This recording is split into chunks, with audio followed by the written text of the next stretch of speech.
अनंत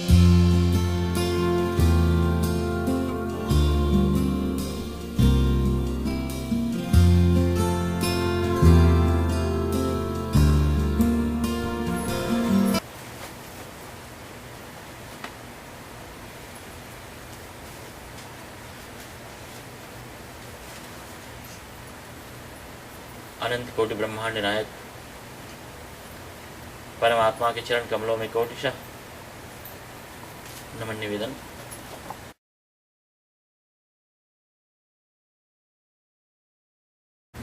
चतुर्विधा भजन्ते मां जनाः सुकृतिनोऽर्जुन। चतुर्विधा भजन्ते मां जनाः सुकृतिनोऽर्जुन। आर्तो जिज्ञासुरर्थार्थी ज्ञानी च भरतर्षभ। परमात्मा ने कहा कि चतुर्विधा भजन्ते माम जनाः सुकृतिनोऽर्जुन। हे अर्जुन, सुकृतिनः जो पवित्र कर्म करने वाले लोग हैं, जो पुण्यशाली लोग हैं, ऐसे ये 4 प्रकार के जो लोग हैं वही मुझे भज सकते हैं। कौन कौन से लोग? भगवान ने कहा कि आर्तो, जो दुखी है, संकट आए, परेशानी आए, समस्याएं आए, तो सबसे श्रेष्ठ ये बात है कि उस समस्याओं को, उस संकट को लेकर के जो है ना, आप भगवान की तरफ जाओ। क्योंकि बहुधा लोग संसार की वस्तुओं, पदार्थ या संसार में कोई आश्रय या संसार में कुछ दिखाई पड़ता है, वहां जाते हैं। एक्चुअली समस्याएं आई ही आपके पास इसीलिए हैं क्योंकि आपने आश्रय लिया था संसार का, आपने अपना विश्वास लगाया था संसार के प्रति, आपने अपनी आसक्ति जो है वो संसार से जोड़ रखी थी, और उसी की वजह से आपके जीवन में जो है, देखो पहले अध्याय का आप लोग चिंतन करो, सोचो पहले अध्याय में अर्जुन का क्या कॉन्फिडेंस है। अपने बड़े भारी गांडीव धनुष उठा करके उसने भगवान कृष्ण को आदेश दिया कि सेनयो उभयो मध्य रथम स्थापय में च्युता, और यावदेतान निरीक्षे हम, जब तक मैं इन लोगों का निरीक्षण न कर लूं, अवेक्षे हम, इनको मैं जरा देखना चाहता हूं कि ये कौन कौन लोग मुझसे लड़ने के लिए यहां पर स्थित हैं। युद्ध में दुर्बुद्धि दुर्योधन का हित करने वाले, क्या इनको पता नहीं था कि युद्ध में अर्जुन का भी इनको सामना करना पड़ेगा? हे केशव, मेरे रथ को दोनों सेनाओं के बीच में आप खड़ा करो, जरा मैं उन लोगों का चेहरा देखना चाहता हूं जो अधर्म, अन्याय, असत्य की तरफ से यहां पर लड़ने के लिए आए हैं। इतना जबरदस्त कॉन्फिडेंस। और वही अर्जुन की दृष्टि जब लोगों पर गई, संसार पर गई, तो कृपया आविष्टम, इस तरह से जो है वो कायरता से भर गया। तो जब भी हम संसार की तरफ देखेंगे, संसार को हम महत्व देंगे, संसार की वस्तुओं को हम प्रधानता देंगे, तब तब ये संसार की समस्याएं, ये संकट, ये परेशानियां हमारे जीवन में आएंगी ही। और जब उन समस्याओं को, परेशानियों को, अपने अंदर की निर्बलता को लेकर के अर्जुन जब परमात्मा के चरणों में उसने निवेदित किया, समर्पित किया, जब सरेंडर हुआ, उसने कहा साध इमाम त्वम प्रपन्नम, अब मैं आपके शरण होता हूं, अब मुझे कुछ दिखाई नहीं पड़ रहा है कि मुझे क्या करना चाहिए, मैं किंग कर्तव्य विमुढ़ हो गया हूं। और फिर परमात्मा ने जो है इस अद्भुत ज्ञान के द्वारा उसके जीवन का जो मोह था उसका निरसन किया। तो संकट तो हमारे जीवन में आएंगे ही, परेशानियां आएंगी ही, लेकिन बहुत ज्यादा उससे व्याकुल हो जाने की आवश्यकता नहीं है। देखो, जब भी आपके जीवन में संकट आ रहा है, कोई दुख आ रहा है, तो वस्तुतः एक्चुअली वो आपके लिए परीक्षा है, वो एग्जाम है आपके लिए। और परीक्षा के प्रश्न पत्र चाहे कितने भी कठिन हो, वो देख करके रोते थोड़ी हैं, वो तो हल करना होता है। आपके जीवन में कभी सुख आ रहा है तो भगवान उसके माध्यम से कुछ आपको शिक्षा दे रहे हैं कि देखो, आपको अगर इसी तरह से कुछ अच्छा करना हो, अच्छा चाहिए जीवन में, तो ऐसे कुछ सत्कर्म करो, तो फिर वापस इन्हीं अनुकूलताओं को आप प्राप्त कर पाओगे। कभी आपके जीवन में संकट आया परेशानी आई, दुख आया, कुछ प्रतिकूलता आई, भगवान ने कहा कि नहीं, यही तो आपकी परीक्षा है, पेशेंस, धैर्य रखो, और धीरे धीरे संकट के बादल भी खत्म हो जाएंगे। तो मैंने बताया कि जो आर्त भक्त है वो कौन है? उत्तरा जो है परमात्मा की आर्त भक्त है। उसके ऊपर जब संकट आया तो उसने और किसी को नहीं पुकारा, सीधे भगवान को उसने पुकारा। आर्तो जिज्ञासु, भगवान की जो जिज्ञासु भक्त है ना, वो उद्धव जी है। उद्धव जी ने भागवत का जो आखिरी वाला जो स्कंध है, उसमें उद्धव और परमात्मा का संवाद इतना अद्भुत, इतना मधुर संवाद है कि एक्चुअली कथाएं होती हैं, लेकिन लोग जो वास्तव में जो ज्ञान परक जो प्रकरण है, वो ना तो पता नहीं सुनने वालों को इंटरेस्ट होता है, ना तो कहने वालों को इंटरेस्ट होता है, तो वो सब चीजें जो तत्व ज्ञान की हैं वो रही जाती हैं। ऐसे ऐसे उद्धव जी ने भगवान से प्रश्न पूछे हैं। उद्धव जी ने कहा भगवान से कि घोर कलयुग कलिकाल आ रहा है और आप अपने श्री विग्रह को जो है वो समेट रहे हो, तो आने वाली जो प्रजा है, जो पब्लिक है, जो लोग हैं, वो कैसे इस घोर कलिकाल का सामना कर पाएंगे? भगवान ने कहा उद्धव चिंता मत करो, मैं भले ही अपने श्री विग्रह को जो है वो समेट करके और स्वधाम की तैयारी कर रहा हूं, लेकिन ये तो लौकिक रूप से, वास्तव में अपने मैं स्वरूप को जो है इन शास्त्रों में पिरो दे रहा हूं। इति ऐसा वांग्मयी मूर्ति, ये शास्त्र जो है मैं स्वयं इसमें प्रतिष्ठित हूं। इसलिए भगवान ने कहा जो कुछ भी करो इन शास्त्रों से पूछ पूछ करके करो, कर्तव्य अकर्तव्य व्यवस्थित हो, हर सिचुएशन में, हर हालात में। तो बहुत अद्भुत वो भगवान ऐसे ऐसे प्रश्न पूछे हैं कि वास्तव में शम क्या है, दम क्या है, संयम क्या है, साधना क्या है, बहुत बहुत अद्भुत प्रश्न उद्धव जी ने पूछे हैं भगवान से। और भगवान ने भी इतना संक्षेप में उन सब प्रश्नों के उत्तर दिए हैं कि पूरा पूरा प्रकरण बड़ा वो गुनगुनाने जैसा है, पढ़ने जैसा है, चिंतन करने जैसा है। तो जो उद्धव जी हैं वो भगवान के जिज्ञासु भक्त हैं। और अर्थार्थी, अर्थार्थी भक्त में आएंगे ध्रुव, क्योंकि ध्रुव जी ये प्रसिद्ध कथा भागवत की है। आप सभी लोग जानते हो कि उनके पिता थे उत्तानपाद और उनकी दो रानियां थी, सुरुचि और सुनीति।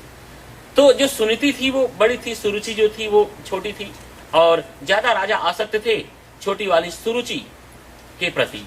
एक्चुअली ये जो जीव है ना, यही वो राजा है उत्तानपाद, और इस जीव की भी दो पत्नियां हैं, एक सुनीति जो सुमति है वो, और जो एक है सुरुचि।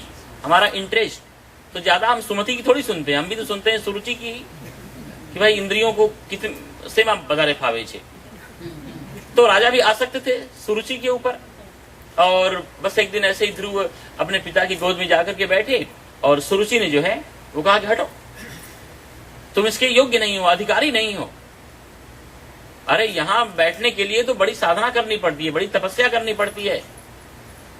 और छोटा सा बालक था, हृदय कोमल था, और जब इस तरह से अपमानित हुआ तो बहुत ही दुखी हुआ वह बालक, और जाकर के अपने माँ से कहा कि इस तरह से जो है वो मेरा बहुत आज अपमान हुआ है। तो उसकी माँ ने कहा बेटा चिंता मत करो, एक ऐसा स्थान है, एक ऐसी गोद है जो उससे भी सर्वोच्च है, और वो है भगवान की गोद। तुम भगवान का भजन करो, और भगवान का भजन करोगे, संसार में तुम जो कुछ भी चाहोगे, जो कुछ भी चाहोगे सब तुम्हें मिलेगा। और छोटा सा वह बालक अकेले जंगल में भगवान की प्राप्ति के लिए निकल पड़ा। और जब देखो एक बार आप संकल्प करके दृढ़ता से, मजबूती के साथ किसी भी चीज के लिए निकल पड़ते हो ना, तो अंदर से आप कितने मजबूत हो इसके ऊपर डिपेंड करता है मामला पूरा का पूरा। सारी की सारी दिशाएं, दशाएं, स्थितियां आपको हेल्प करती हैं, लेकिन अंदर से अगर मजबूती नहीं है तो फिर लड़खड़ाना संभव है। एक बार परमात्मा के लिए खास करके आप संकल्प लेकर के ऐसे निकलो, तो देखो मुझे तो लगता है कि आपको इस तरह से परमात्मा का अनुभव होगा, लेकिन इसके लिए बड़ा भरोसा चाहिए, बहुत इसके लिए अटूट परमात्मा के ऊपर विश्वास और श्रद्धा चाहिए। मेरे तो इतने इस तरह के अनुभव हैं।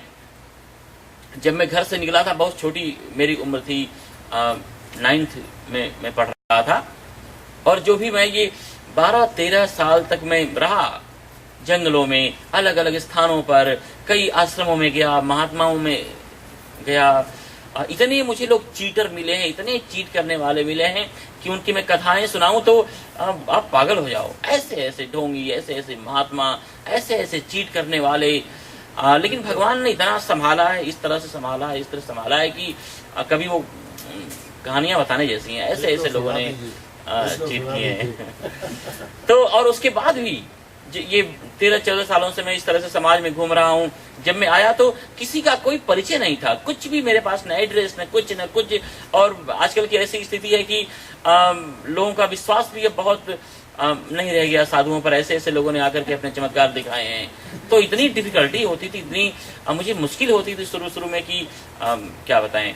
लेकिन भगवान के प्रति इतना भरोसा था, इतना एक अटूट एक श्रद्धा थी कि भगवान के इतने अनुग्रह के दर्शन हुए। एक बार मैं आपको बताऊं, बहुत साल पहले की बात है। मैं नैरोबी से जो है वो जा रहा था मोम्बासा। तो वहां जब जाना हुआ तो जो यहाँ के प्रेमी लोग थे नैरोबी के, तो उन्होंने मुझे पूछा कि किस तरह से आप जाना पसंद करेंगे। तो मैंने कहा कि ट्रेन से भी अच्छा रहेगा, आप लोग कोई बात नहीं है, हमारी टिकट करा दें। तो उसके बाद फिर जब ट्रेन की टिकट कराई, उन लोगों ने कहा कि जहाँ भी जाना है तो उनको हम फोन कर देते हैं, वो आपको लेने के लिए आ जाएंगे। तो मैंने कहा कि देखो, भगवान ने गीता में कहा है जो उनको अच्छे लगते हैं, परमात्मा ने उनकी लिस्ट बताई है। भगवान ने कहा कि जो व्यक्ति किसी को तिल मात्र भी डिस्टर्ब न करता है, और जो किसी से तिल मात्र डिस्टर्ब होता भी नहीं है, भगवान ने कहा कि वो व्यक्ति मुझे प्रिय है। नो द्विजेत यस्मान नो द्विजते लोको लोकान नो द्विजते जयः। हमने कहा देखो, अभी आप फोन करोगे तो पता नहीं ट्रेन कितनी पहले पहुंचेगी या कितनी देर में पहुंचेगी, और सवेरे 4 बजे वो ट्रेन वहां पहुंचने की थी, तो बेचारे अच्छी तरह सो भी नहीं पाएंगे। तो अच्छा होगा कि वहां पहुंच करके हम उनको खबर कर देंगे। तो कोई बात नहीं है, उनको बस कल बता दो कि हम आने वाले हैं, लेकिन अब अभी से कुछ ऐसा ना बताओ। तो उन्होंने कहा ठीक, कोई बात नहीं है। और उसके बाद उन लोगों ने मुझे वहां पर ट्रेन पर बैठाया, और जब दूसरे दिन भोर में वहां मेरी ट्रेन पहुंची तो प्रमाद बस या लापरवाही या भूल, जो उनका एड्रेस था वो मेरा वहीं छूट गया था, नैरोबी में ही। और हमने कहा कि वाह, अब मैं क्या करूं। और वो देश भी एकदम बिल्कुल भारत होता तो कुछ भी कर सकते थे, और भाषा की इतनी समस्या, और तो लेकिन बहुत ज्यादा तो मुझे चिंता नहीं हुई। एक बार तो ऐसा लगा कि हम बहु अटलापन डाया था, उन्हें जरूरत नहोती, भले नहीं बेकलक पहला अभी नहीं हुआ तो मैंने इतनी मुश्किल तो ना पड़ा। फिर मैंने कहा चलो कोई बात नहीं है, मैंने जो किया है, भगवान ने जैसा कहा है वैसा ही मैंने किया है, और मैं तो भगवान के काम के लिए घूम रहा हूँ। देखते हैं क्या भगवान ने कोई न कोई व्यवस्था तो की होगी। तो बस छोटा सा हमारा सामान था, तो एक तरफ लेकर के अब मैं खड़ा हुआ कि अब क्या करूं मैं, और न कोई परिचय, न कुछ। हमने कहा कि अब क्या करना चाहिए। तभी तक क्या हुआ, उसके बाद एक और ट्रेन आकर के लगी, तो उसमें से एक अपनी भारतीय जो है वो बेटी उतरी ट्रेन में से। तो उसको तो मैं देखकर इतना खुश हुआ कि मुझे लगा जैसे भगवान ही आए। तो हमने कहा भीड़ में कहीं खो ना जाए, इसके पहले वो उसको मैं बुला करके अपनी समस्या बताऊं कि देखो इस तरह से मैं मुसीबत में पड़ गया हूँ, एटलीस्ट और कुछ नहीं तो वो मुझे वापस नैरोबी तो भेज ही देगी। तो फिर मैं उसको बुलाऊं, उसके पहले ही उसने ऐसे देखा, मैं तो बस खड़ा था एक तरफ ऐसे करके, तो वो मुझे देख करके मेरी तरफ आने लगी। तो उसने ऐसे बहुत नटखट पने में कहा कि अरे स्वामी विवेकानंद जी, आप यहाँ अकेले खड़े हो, क्या बात है। और उसमें तो बहुत पहले की बात है। तो हमने कहा देख, मैं बहुत मुश्किल में हूँ, मैं बहुत मुसीबत में हूँ, संकट में हूँ। तो उसने कहा सन्यासी बनने के बाद भी आपकी मुसीबत गई नहीं। तो हमने कहा एक्चुअली क्या है कि हमारे ही एक भयंकर भूल के कारण जो है ये मुसीबत आ खड़ी हुई है। तो उसने कहा अभी तक आप भूल करते हो। तो हमने कहा सुन पहले मेरी बात। देखो एक्चुअली असल में क्या हुआ कि जिनके यहाँ मुझे जाना था उनका एड्रेस ही मैं भूल गया हूँ वहाँ पर, और ये मेरी मुश्किल है, समझ में नहीं आ रहा कि मैं क्या करूं, और इतना बड़ा ये शहर कहाँ जाऊं। तो उसने कहा अच्छा आप किसके यहाँ जाने वाले थे। तो मैंने कहा लेकिन उस नाम के तो कितने हजारों लोग यहाँ पर होंगे, केवल नाम पता है और तो कुछ मुझे पता नहीं है। तो उसने कहा फिर भी बताओ तो सही, एटलीस्ट कुछ उपाय किया जाएगा। तो हमने बताया कि भाई इस नाम के व्यक्ति के यहाँ मैं जाने वाला था। तो फिर वो हंसने लगी। तो मैंने कहा हंस क्यों रही हो? उसने कहा मैं उन्हीं की डॉटर हूँ और मुझे लगता है पिताजी ने आपके लिए ही मुझे फोन किया था कि तू कॉलेज से आ जा, यूनिवर्सिटी से, और 10-15 दिन हम लोग स्वामी जी के पास रह करके और ये सब मेडिटेशन वगैरह सीखने वाले हैं। तो चलो आपके पास इतना ही सामान है कि और भी कुछ है? तो हमने कहा नहीं बस एक्चुअली इतना ही है। तो कहने का मतलब कि एक संकल्प होना। तो जब ध्रुव जी निकले तो कुछ उन्हें पता नहीं था। और देखो नारद जी का वहां से निकलना हुआ। नारद जी ने कहा छोटे से बालक कहाँ इस तरह से तुम्हारे खेलने की उम्र है और घोर जंगल की तरफ चले जा रहे हो। ध्रुव ने कहा कि नहीं मैं तो भगवान की प्राप्ति के लिए जा रहा हूँ। नारद जी ने कहा भगवान की प्राप्ति? अरे अपनी तू उम्र तो देख। उसने कहा क्या उम्र से भगवान की प्राप्ति से कोई रिलेशन है, संबंध है? तो नारद जी ने कहा नहीं संबंध तो नहीं, लेकिन तुम कैसे प्राप्त कर पाओगे? उन्होंने कि मुझे तो कुछ पता नहीं है, लेकिन मैं जा रहा हूँ भगवान को खोजने के लिए। तो नारद जी ने मंत्र बताया कि ठीक है चलो इस मंत्र के द्वारा तुम इस तरह से तपस्या करना और भगवान तुम्हें मिलेंगे। और ऐसी दृढ़ता, ऐसा संकल्प कि भले वो ठीक है अपनी प्रतिष्ठा के लिए, राज्य के लिए या सत्कार के लिए या कुछ अर्थों के लिए ही उन्होंने भगवान के प्रति वो संकल्पबद्ध हुए और 6 महीने में परमात्मा के जो है उन्हें दर्शन हो गए। तो कहने का मतलब यह है कि कोई मन में कामना हो, इच्छा हो, कोई भी अरे वासना हो, कुछ भी हो, कामात, क्रोधात, द्वेषात, भयात, लोभात, कैसे भी हमारी जो स्टीयरिंग है वो भगवान की तरफ मुड़ जाए। और जिन जिन लोगों ने भगवान को भजा है, देखो सभी ने थोड़ी प्रेम से ही भजा है। कंस इत्यादि थे, शिशुपाल वगैरह थे, रावण, कुंभकर्ण, ये लोग थे, ये सब भगवान के थोड़ी ये लोग प्रेम से भजने वाले थे। लेकिन जिन जिन ने भगवान का चिंतन किया है, नियम है कि भाव कुभाव अनक आलसहूं, नाम जपत मंगल दिशि दसाऊं। मन लगे ना लगे इसकी चिंता मत करो, आप स्वयं जो है भगवान में लग जाओ। और जब आप खुद भगवान में लग जाओगे तो मन तो क्या है धीरे धीरे धीरे धीरे जो है वो एडजस्ट हो जाएगा। हमारी मुश्किल क्या है कि हम स्वयं नहीं लगना चाहते हैं भगवान में, हम चाहते हैं मन हमारा लग जाए। स्वयं तो हम लगे हुए हैं पैसे कमाने में, स्वयं लगे हुए हैं भोगों को भोगने में, स्वयं लगे हैं भाई काले सुम बनवानो छे, तो संसार की वस्तुओं को जानने में लगे हुए हैं, प्रपंच में लगे हुए हैं। हम चाहते हैं बस ऐसा करें कि बस मन जो है ना हमारा भगवान में लग जाए। अरे पहले आप तो लगो, जब आप स्वयं लग जाओगे तो मन भी धीरे धीरे लग ही जाएगा। लेकिन हम खुद लगना नहीं चाहते हैं, खुद लगे हुए हैं संसार में, वस्तुओं, पदार्थ, प्रतिकूलता, अनुकूलता में। तो भगवान ने कहा कि आर्तो जिज्ञासु अर्थार्थी और ज्ञानी। ज्ञानी भक्त कौन है भगवान का पता है? जो गोपी जन है वो भगवान की ज्ञानी भक्त है। ज्ञानी भगवान यहां जो ज्ञानी कह रहे हैं ना, यहां ज्ञानी का अर्थ है प्रेमी। भगवान ने कहा कि वह भक्त जो ज्ञान के साथ प्रेम भी है। देखो पहली बात तो यह है कि ज्ञान और जो भक्ति है ना, ये दोनों अलग हैं ही नहीं, एक ही सिक्के के ये 2 भाग हैं। ज्ञान का जो एंड है वो भक्ति में होता है और भक्ति का जो समापन है वो ज्ञान में होता है। मतलब कि ठीक है गोपी जन जो थे पढ़े लिखे नहीं थे, शास्त्र नहीं पढ़े थे, लेकिन हर शास्त्र और हर जो ज्ञान है, हर जो अध्यात्म है, उसका अंतिम तो यही है कि हमारे मन में भगवान के प्रति प्रेम हो जाए। यही तो ज्ञान है और है क्या। और नारद जी ने अगर प्रेमियों का एग्जाम्पल दिया है नारद भक्ति सूत्र में, तो उन्होंने कहा कि प्रेम कैसा होना चाहिए? यथा व्रज, जो व्रज की वनिता थी, जो व्रज की गोप बालाएं थी, उनकी तरह प्रेम होना चाहिए।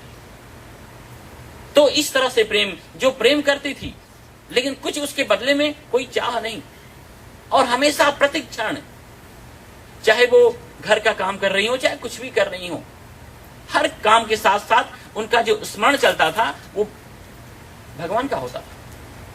और भगवान ने गीता में यही कहा कि जो कुछ भी कर रहे हो ना, माम अनुस्मर, उन हर कर्मों के साथ जो है परमात्मा का जो स्मरण है वो बना करके रखो। फिर आपके सारे के सारे जो कार्य हैं वो परमात्मा के समर्पित होते जाएंगे, कर्म बंधन से रहित होते जाएंगे। भगवान ने कहा कि ब्रह्मण्याधाय कर्माणि संगम त्यक्त्वा करोति लिप्यते न स पापेन पद्म पत्र मीमांसा। देखो कोई भी आप बोझ लेकर के चलो, जब तक वो बोझ आपके सर पे है, कंधे पर है, तब तक भार किसको उठाना पड़ेगा? आपको खुद को ही ना। लेकिन वो गठरी, वो बोझ अगर आपने किसी को पकड़ा दिया, अब उसका भार किसको उठाना पड़ेगा? भगवान ने कहा कि ब्रह्मणि आधाय, जो ब्रह्म है, जो ईश्वर तत्व है, वो जो गठरी है ना, उसको पकड़ा दो और प्रत्येक कर्मों को परमात्मा को समर्पित करते चलो। एक बार मैंने सुना नारद जी जो है वो ऐसे ही विचरण करते करते किसी गांव से होते हुए जा रहे थे, तो एक गांव की एकदम बिल्कुल गंवार कोई महिला गौशाला में काम कर रही थी। तो उस महिला ने कहा कि अरे महात्मन, आप तो हमेशा भगवान का गुणगान करते रहते हो, शास्त्रों के निष्णात हो, क्या हम लोगों को भी भगवान मिलेंगे? नारद जी ने कहा कि बिल्कुल, मनुष्य जीवन ही भगवान की प्राप्ति के लिए हुआ है, क्यों नहीं मिलेंगे? तो उसने कहा लेकिन हम तो अध्ययन हमने नहीं किया, पढ़ाई हमने नहीं की, शास्त्रों का कोई मेरा कोई रिलेशन नहीं, संबंध नहीं, मुझे तो कुछ पूजा पाठ जप तप कुछ आता ही नहीं है, आखिर कैसे भगवान हमें मिलेंगे? नारद जी ने कहा बस इतना तुम कर दिया करो, जो भी काम करो ना उस काम को भगवान को समर्पित कह दो, जो हर काम करके और कह दो श्री कृष्णार्पणमस्तु, बस ये तुम नियम ले लो। उसने कहा अरे वाह, ये तो बहुत अच्छी बात है, इतनी छोटी सी बात से अगर भगवान मिल जाए तो बस अब तो मैं एकदम बिल्कुल दृढ़ता पूर्वक ये करूंगी। तो वो जो है सारा के सारा सब गोबर से लीप रही थी। फिर लीपने के बाद जो गोबर बचा उसने फेंकते हुए कह दिया श्री कृष्णार्पणमस्तु, और यहाँ भगवान की पीताम्बर पर चारों तरफ वो गोबर के ही छिटकी, गोबर की छिटकी। भगवान ने कहा अरे ये किसने इस तरह की मेरी उपासना की? भाई लोग तो हमारे ऊपर चंदन लगाते हैं, पुष्प चढ़ाते हैं, अलग अलग नैवेद्य चढ़ाते हैं, और ये चारों तरफ। और तब तक नारद जी भी पहुंचे।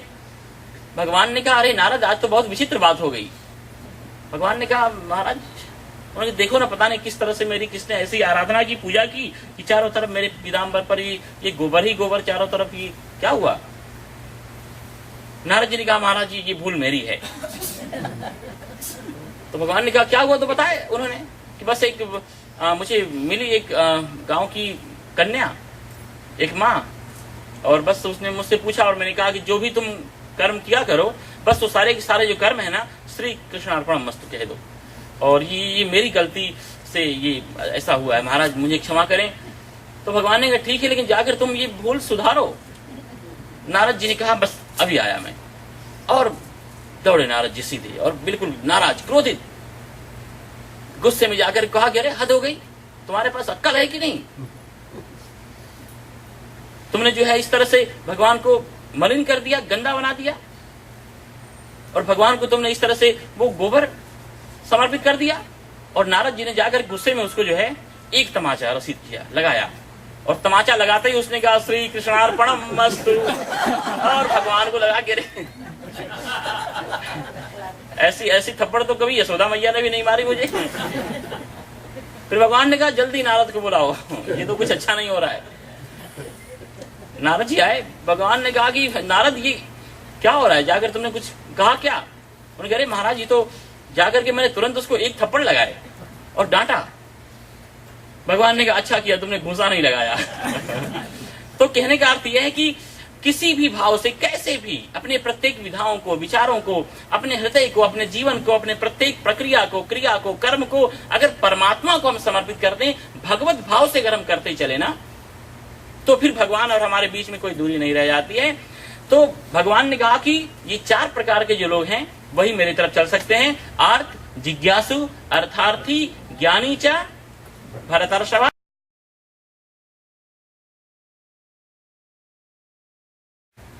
तेषां ज्ञानी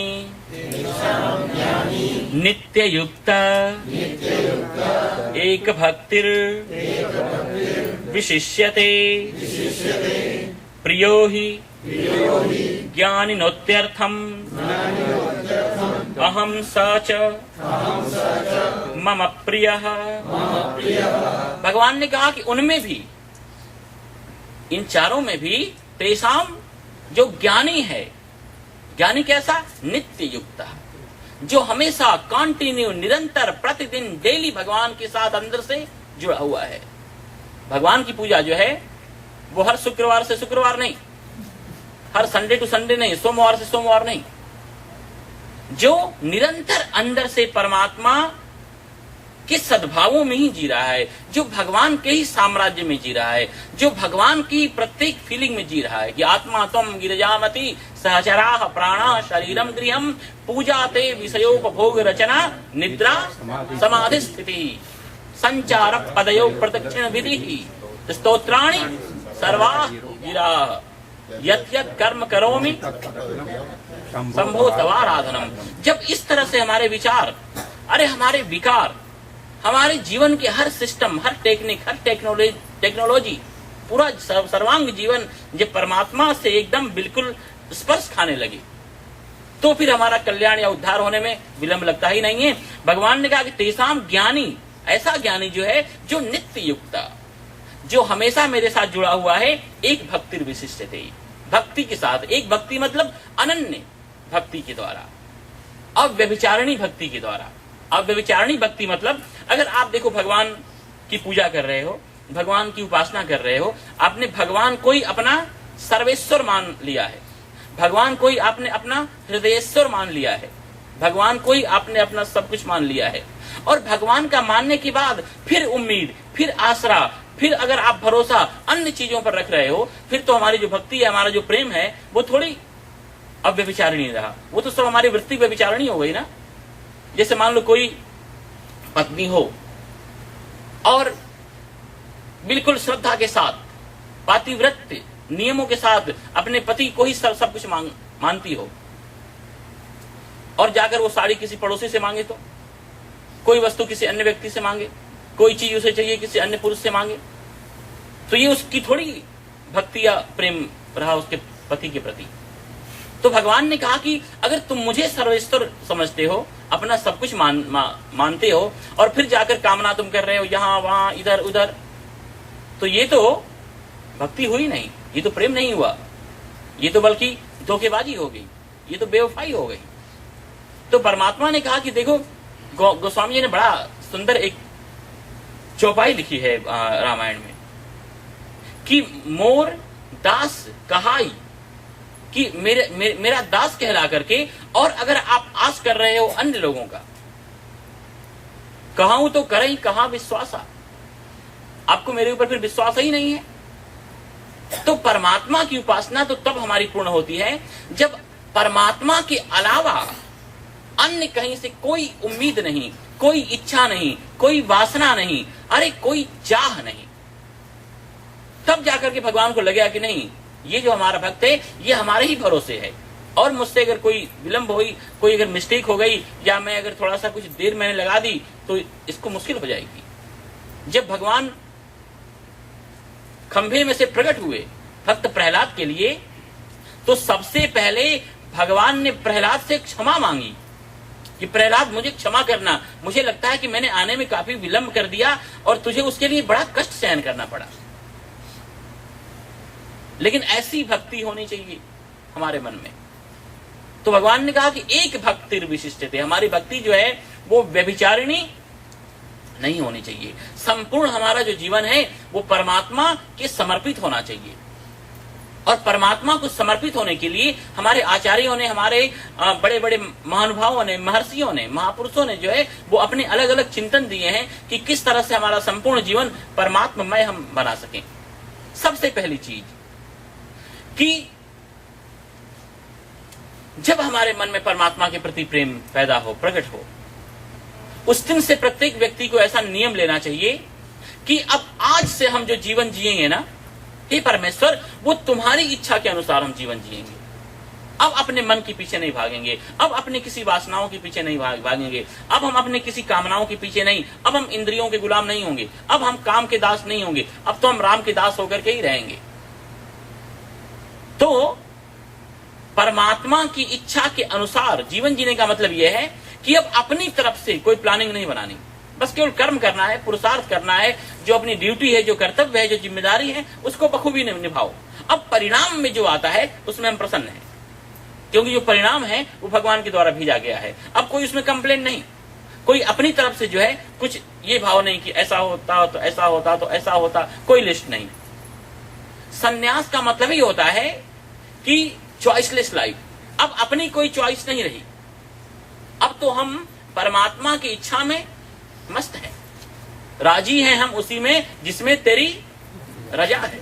यहाँ यूं भी वाह है और तू जैसे रखे हम उसमें परम प्रसन्न हैं, आनंदित हैं। अब अंदर से कोई विशेष किन्हीं चीजों की, वस्तुओं की, पदार्थों की, इंद्रिय सुख की अब चाह है ही नहीं। तो पहली चीज कि अपने आप को, अपने जीवन को जो है वो परमात्मा के अनुकूल जीने का हम संकल्प करें। हमारी मुश्किल यह है कि हम चाहते हैं कि भगवान हमारे अनुकूल कुछ करे, भगवान हमारे अनुकूल हो जाए। और देखो लोग बोलते भी रहते हैं कि सो कृपाल मोहि तोहि पर रहो सदा अनुकूल, कि बस वो भगवान हमारे जो है वो अनुकूल रहे, हम भगवान के अनुकूल ना हो। हमारी सारी की सारी समस्या ही यही है। हम चाहते हैं दूसरे हमारे अनुकूल हो जाए।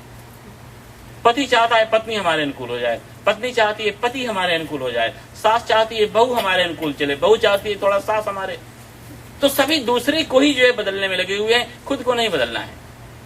तो भगवान ने कहा कि जब तक हम अपनी अपेक्षाओं को लेकर के जीते रहेंगे तब तक भगवान से जो है हमारी दूरी बनी ही रहेगी। तो पहली चीज कि अब आज से हमें जो जीवन जीना है वो परमात्मा के इच्छा के अनुसार। दूसरी चीज, परमात्मा की तरफ चलने में जो भी विघ्न है, जो भी बाधा है, जो भी कठिनाई है, जितनी भी प्रतिकूलता आ रही है उसका निषेध। जे वस्तु परमात्मा तरफ चालवा तमने आम बाधक रूप थाय छे ये वस्तु खपे ज नहीं। वो चीज हमारे जीवन में जो है वो चाहिए ही नहीं। किसी ने भगवान सहजानंद स्वामी से प्रश्न किया कि माया क्या है, तो सभी आचार्यों ने, सभी लोगों ने अपने अपने अनुसार जो है माया की व्याख्या दी है। सहजानंद स्वामी महाराज ने इतना सुंदर माया का परिचय दिया। उन्होंने कहा कि देखो, भगवान की तरफ चलने में जो जो चीजें बीच में आपके आ रही हैं वो सब माया है, और इस तरह से उनसे बच करके निकल जाओ जिस तरह से नदी जो है वो पर्वत को छोड़ करके और अपने गंतव्य तक निकल जाती है, वहां रुकती नहीं है। तो आप जब भगवान की तरफ चलोगे तो इतनी ढेर सारी मार्केट्स, दुकानें आएंगी, अलग अलग प्रलोभन आएंगे, अलग अलग आकर्षण आएंगे। लेकिन अगर उस आकर्षण में, अगर उस प्रलोभन में हम फंस गए तो फिर हम रुक जाएंगे। और भगवान की तरफ से, प्रकृति की तरफ से, परमात्मा की तरफ से जो है हमेशा ऐसे संयोग उत्पन्न किए जाते हैं जिससे कि हमारे जीवन की तीव्रता जो है भगवान की तरफ और जल्दी से हो।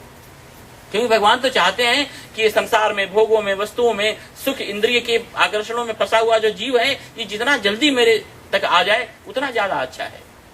लेकिन हम लोग जो हैं वो बहुत ज्यादा वाया करते करते, ठीक है, भगवान की तरफ भी चलते हैं तो इतना वाया आता रहता है हमारे जीवन में, वाया ये, वाया ये, वाया ये, कि उसमें जो है विलंब हो जाता है। तो भगवान ने कहा कि तुम मेरे पास आओ। मनुष्य जीवन ही मिला है ईश्वर तत्व की प्राप्ति के लिए, न कि संसार के अन्य किसी प्रलोभन में फंस करके और अपने जीवन को गंवा देने के लिए। तो पहली चीज कि भगवान की तरफ चलने के लिए अब अपनी इच्छा के अनुसार नहीं जीना है। अब तो भगवान जैसा हालात, सिचुएशन, परिस्थिति हमारे जीवन में दे उसमें खुश रहना है। भगवान की अनुकूलता के अनुसार अपने जीवन जीना है, अपने अनुकूलता में नहीं जीना है। भगवान की तरफ चलने में जितनी प्रतिकूलताएं आती हैं उनको हटाओ। जब मीराबाई को उनके परिवार वाले ज्यादा परेशान करने लगे तो मीराबाई ने गोस्वामी तुलसीदास जी को एक पत्र लिखा। उन्होंने पूछा कि गोस्वामी जी महाराज, ये परिवार वाले मुझे भजन नहीं करने दे रहे हैं और आप बताओ मैं क्या करूं, मुझे आप मार्गदर्शन दीजिए कि मुझे क्या करना चाहिए। प्रश्न बहुत कठिन था। गोस्वामी जी ने पत्र में लिखा मीराबाई को कि मीरा, जाके प्रिय नराम वैदेही। जिस व्यक्ति का जीवन आध्यात्मिक नहीं है, धार्मिक नहीं है, जो संसार के भोगों को ही सर्वस्व मानने वाला है, जिसे भगवान प्रिय नहीं है, जिसको राम और सीता, जिसे कृष्ण प्रिय नहीं है, जिसे ये शास्त्र प्रिय नहीं है, जाके प्रिय नराम वैदेही तजिए ताही कोटि वैरी सम, उस ऐसे लोगों को करोड़ों दुश्मन की तरह। मीरा जी ने कहा कि अरे लेकिन ये दुश्मन हमारे नहीं, ये तो हमारे कौटुंबिक लोग हैं, परिवार के ही लोग हैं, इसमें कोई बाहर का नहीं है। गोस्वामी जी ने कहा कि यद्यपि परम स्नेही, वो भले ही आपके परम स्नेही क्यों ना हो, क्योंकि स्नेही है ही वही व्यक्ति जो आपको परमात्मा की तरफ चलने में सहायक होता हो। देखो अपने ही शरीर से उत्पन्न होता है फोड़ा, तो हम क्या करते हैं, उसको हटा देते हैं ना, ऑपरेशन भी करके करना पड़े तो भी हटा देते हैं। लेकिन एक औषधि जो दूर जंगल में पैदा होती है वो हमारे लिए आरोग्यप्रद है, तो दूर पैदा हुई औषधि को लेकर के और हम यहां लगाते हैं। लेकिन अपने ही शरीर से उत्पन्न हुए फोड़े को जो है हम हटा देते हैं। जो चीजें भगवान की तरफ चलने में बाधक हैं, विघ्न रूप हैं, चाहे वो कितनी भी प्रिय क्यों ना हो। તમે લોકો જો લાભ તમને મિઠાઈ આમ સારી લાગે છે, દૂધ પાક આમ સારું લાગે છે, પકવાન સારું લાગે છે, लेकिन हम डॉक्टर એમ કહી દે છે કે ભાઈ હવે તમને ડાયાબિટીસ થઈ ગયું છે, તો લાખ મિઠાઈ તમને આમ ભાવતી હોય, તમે ઈ દિવસથી છોડી દો છો કે નહીં? तो कहने का मतलब यह है कि जिस व्यक्ति को इसी जीवन में भगवान की प्राप्ति करनी है, जिस व्यक्ति को इसी जीवन में उस परम तत्व की अनुभूति करनी हो, फिर जितनी भी चीजें विघ्न रूप बन करके आ रही हैं, भगवान तक चलने में उन्हें हमें छोड़ना होगा। तीसरी वस्तु, परमात्मा के ऊपर जबरदस्त भरोसा, जबरदस्त भरोसा, जबरदस्त भरोसा। इतना भरोसा जैसा कि मीराबाई के अंदर था। जब मीराबाई को जहर का प्याला भेजा गया तो जिसके हाथों भेजा गया उसने ही मीराबाई से कहा कि मीरा ठीक है, ये मेरी ड्यूटी है, मुझे तुम्हें देना पड़ रहा है, लेकिन इसमें जहर है, मत पियो। मीराबाई ने कहा इदम श्री कृष्णार्पणम मस्तु, मैं तो अपने परमेश्वर परमात्मन भगवान कृष्ण को समर्पित करके पीने जा रही हूं। और उनके स्नेही सहेलियों ने कहा कि नहीं मीरा मत पियो, ये जहर है। और देखो ऐसा कितना अद्भुत जबरदस्त भरोसा। मीराबाई ने कहा कि अरे इस जहर में ही, ये तुम्हें तो ठीक है काला रंग दिखाई पड़ रहा है, लेकिन मुझे तो ये मेरे इसमें घनश्याम दिखाई पड़ रहे हैं। और ये हमारा जो घनश्याम, जित देखूं तित श्याम मैं, ये मुझे कैसे मार सकता है? अमृत थोड़ी किसी को मारता है, इसमें परमात्मा के अलावा कुछ है ही नहीं। मत्ता परतरम नान्यत किंचित धनंजय। और इस विश्वास के साथ मीरा बाई ने उस जहर का प्याला पी गई, पान कर लिया। और देखो वो जहर के प्याले के बाद, पीने के बाद भी आज तक मीरा जिंदा है। और हम लोग चाय पी करके भी, काफी पी करके भी मर जाते हैं, ढेर सारे टॉनिक पी करके भी मर जाते हैं। और जहर पीने के बाद भी जो है, क्या मीरा को कोई काल मार पाएगा? तो ऐसा परमात्मा के प्रति जबरदस्त जो है भरोसा होना चाहिए। देखो मुश्किल यह है कि ड्राइवर के ऊपर भरोसा होता है, भगवान के ऊपर नहीं होता है। डॉक्टर कहता है मरीज को कि भरोसा रखो, और नहीं हो पाता है भरोसा। तो भरोसे का बहुत योगदान है परमात्मा के मार्ग में। गोस्वामी जी ने रामायण के प्रारंभ में ही लिखा है कि भवानी शंकरो वंदे श्रद्धा विश्वास रूपिणो। मैं ऐसे भवानी और शंकर की वंदना करता हूं जो कैसे हैं? श्रद्धा और विश्वास रूपी। याभ्याम बिना न पश्यन्ति सिद्धा स्वांतस्थमीश्वरम। जिसके बिना बड़े बड़े सिद्ध लोग, योगी लोग अपने अंदर बैठे हुए उस परमात्म तत्व का दर्शन नहीं कर पाते हैं। उस ऐसे भरोसा, विश्वास, भक्ति रूपी भगवान शिव और पार्वती की मैं वंदना करता हूं। तो भगवान के ऊपर जो है वो जबरदस्त भरोसा होना चाहिए, विश्वास होना चाहिए। अगर विश्वास नहीं है तो फिर हमारी भक्ति जो है वो कमजोर है। और इतना ही नहीं, संसार के भरोसे का त्याग। ठीक है, भगवान पर भरोसा है, लेकिन साथ साथ संसार के ऊपर भी भरोसा है। ये दोनों नहीं चलेगा। आप एक साथ 2 बाथरूम में स्नान नहीं कर सकते हो, या कर सकते हो? आप एक साथ 2 बिस्तर पर नहीं सो सकते हो, आप एक 2 कार में नहीं चल सकते हो। और भगवान का आपको असर ही तब एक्चुअली दिखाई पड़ेगा जब संसार के समस्त भरोसों का आप अंदर से, मन से आप त्याग कर दोगे। तब आपको लगेगा कि नहीं, भगवान जैसी कोई सत्ता भी जीवन में है। जब तक हमारा भरोसा संसार पर बना हुआ रहेगा, मैं इतना बड़ा बुद्धिमान, मैं इतना बड़ा पैसे वाला, इतने ढेर सारे हमारे लोग, इतने बेटे और इतने पुत्रियां और इतने ऐसा कुटुंब, इतनी मेरी प्रतिष्ठा,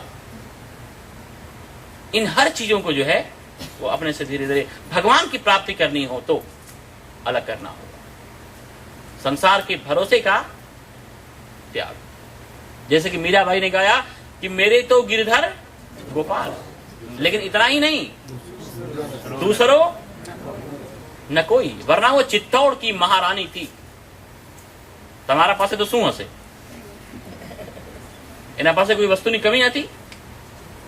બુદ્ધ અને મહાવીર આ લોકો પ્રિન્સ હતા, રાજકુમાર હતા, જે વસ્તુઓને પ્રાપ્ત કરવા માટે આખી દુનિયા આમ ગાંડાને જે દોડી રહી છે, ભાગી રહી છે, એ બધી વસ્તુઓ આ લોકોને આમ નાનપણથી, જન્મથી જ બધી વસ્તુ મળેલી હતી।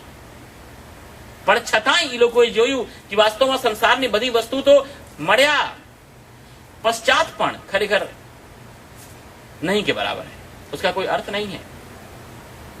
क्योंकि हम लोग अगर कुछ छोड़ रहे हैं, त्याग कर रहे हैं, तो उनकी उसकी काउंटिंग हो सकती है, गणना हो सकती है कि ठीक है, 8 लाख या 8 करोड़ हमने छोड़ा, और अंत में तो उस छोड़ने का जो सूक्ष्म अहंकार है वो भी छोड़ना पड़ता है। तो देखो कैसी, कौन सी इन लोगों को मस्ती चढ़ी होगी कि जिसके समक्ष संसार के सारे आकर्षण, सारे ऐश्वर्य, सारे भोग इनको एकदम फीके लगे। जब भगवान बुद्ध अपने आभूषण उतार करके और अपने उस सारथी को देने लगे, तो सारथी उनका फूट फूट करके रोने लगा कि ये क्या कर रहे हो? आपके ऊपर कहीं शनि महाराज की दशा तो नहीं चल रही है? आप जाकर किसी मंदिर में आराधना करो, और किसी ज्योतिषी के पास जाओ, किसी पीर सैयद के पास जाओ। भगवान बुद्ध ने कहा कि सारथी, संसार की जो प्राप्तियां हैं केवल प्रतीति है, केवल प्रतीति है। अनुभूति में तो आज तक किसी के भी कुछ सत्य खरा उतरा ही नहीं, सब एल्यूजन की तरह है, सब मृग तृष्णा की तरह है, और इन्हीं के पीछे भागते भागते हमारी पूरी उम्र ही देखो निकल जाती है। તમે જો આમ ઘરથી મંદિર જવું હોય तो कितना टाइम रस्ता हो, अर्धो कलाक रस्ता हो। घर से अगर मंदिर जाना हो तो कितने देर का रास्ता होगा? आधे घंटे का रास्ता होगा या 45 मिनट का, चलो 1 घंटे का रास्ता होगा, किससे ज्यादा का होगा? लेकिन ये विचार आते आते ही 60 साल निकल जाते हैं। खरेखर तो लाइफ, जीवन जયારે આમ સમજાય છે ને ત્યાં સુધીમાં જીવન પૂરું થઈ ગયેલું હોય છે, આવી स्थिति હોય છે। तो भगवान ने कहा कि देखो, पहली बात तो यह है कि एक भक्तिर विशिष्टते, परमात्मा के प्रति संपूर्ण जबरदस्त भरोसा होना चाहिए हमारे मन में, जो कि अर्जुन के मन में था। अर्जुन ने केवल परमात्मा को अपने घोड़ों की, रथ की लगाम नहीं संभलाई थी, अपने जीवन की भी लगाम उसने संभला दी कि वास्तव में अब ये हार और अब ये जीत जो है अब तुम्हारे हाथ में है। जब से आप वो प्रसिद्ध पद आप लोग गाते हो ना, बड़ा वो मुझे विचित्र लगता है। अभी उसके साथ जिसने भी लिखा है मैं सहमत नहीं हूं। उसमें आप लोग गाते हो कि अब सौंप दिया इस जीवन का सब भार। जीवन को सौंपने की तैयारी नहीं है। जीवन का जो भार मैंने इकट्ठा कर लिया है बस वही दे रहा हूं। जीवन को तो मुझे अपने लिए बचाना है, क्योंकि अभी भी संसार के आकर्षण मुझे प्रिय लग रहे हैं। थोड़ा सा जीवन रहे तो जरा उसमें हम अभी उतरे। लेकिन भगवान ने कहा कि नहीं भाई, ये चालाकी तो नहीं चलने वाली है। भगवान भोड़ा से पण भोड़ थोड़ा से। तो वो जीवन सौंपने की बात नहीं कर रहे। भगवान तो कह रहे नहीं मुझे जीवन चाहिए, ये तेरा भार लेकर मैं क्या करूंगा। और ठीक है, भार भी अगर तू जीवन के साथ लेकर के आता है, संपूर्ण शरणागति, संपूर्ण समर्पण अगर तू कर रहा है, तो तेरा भार भी मुझे स्वीकार है। लेकिन तू चाहता है कि नहीं, ये बस गठरी केवल मैं दे दूं, और पॉकेट का जो मनी है वो तो मेरे ही पॉकेट में होना चाहिए। जो बेकार की चीजें हैं बस वही। एक कोई व्यापारी थे, तो जब भी वो जाते ना काम पर सवेरे ऑफिस में, तो जो चाबियों का गुच्छा होता था वो अपने नौकर को संभला जाते, और फिर कुछ भी उससे मिस्टेक होती तो फिर उसको बहुत लताड़ते कि ऐसी तुम्हारी प्रमाद स्थिति, ऐसा आलस्य, ऐसी गैर जिम्मेदारी, मैं तुम्हारे ऊपर कितना विश्वास रखता हूं, देखो तो सही, सभी चाबियों के गुच्छे तुम्हें सौंप करके जाता हूं। एक दिन नाराज होकर के उस नौकर ने चाबियों का जो गुच्छा फेंका अपने सेठ के ऊपर कि क्या धूल मेरे ऊपर विश्वास कर रहे हो, ये एक भी चाबी जो है किसी भी ताले में नहीं लगती है। तो ऐसी चाबियों का भार देकर के क्या फायदा। तो हम भी जो भगवान को बस केवल ये बेकार की जो चाबियों के गुच्छे हैं वही दे रहे हैं, वास्तव में जो तिजोरी वाली चाबी है वो तो अपने पास ही रखना चाहते हैं। अब सौंप दिया इस जीवन का सब भार तुम्हारे हाथों में, जीवन को सौंपने की तैयारी नहीं है। भगवान ने कहा भाई मुझे आधा अधूरा नहीं चाहिए, सौंपना है तो जीवन ही सौंपो। हाँ, जीवन के साथ अगर भार आता हो तो मुझे स्वीकार है, लेकिन केवल भार और जीवन तुम्हारे लिए, ये तो भाई चालाकी हो गई ना।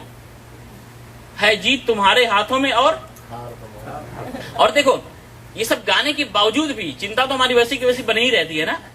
वो इसीलिए कि जीवन को नहीं सौंपा। अगर जीवन ही सौंप देते तो फिर तो चिंता भगवान करता ही, हमें करने की आवश्यकता ही नहीं पड़ती।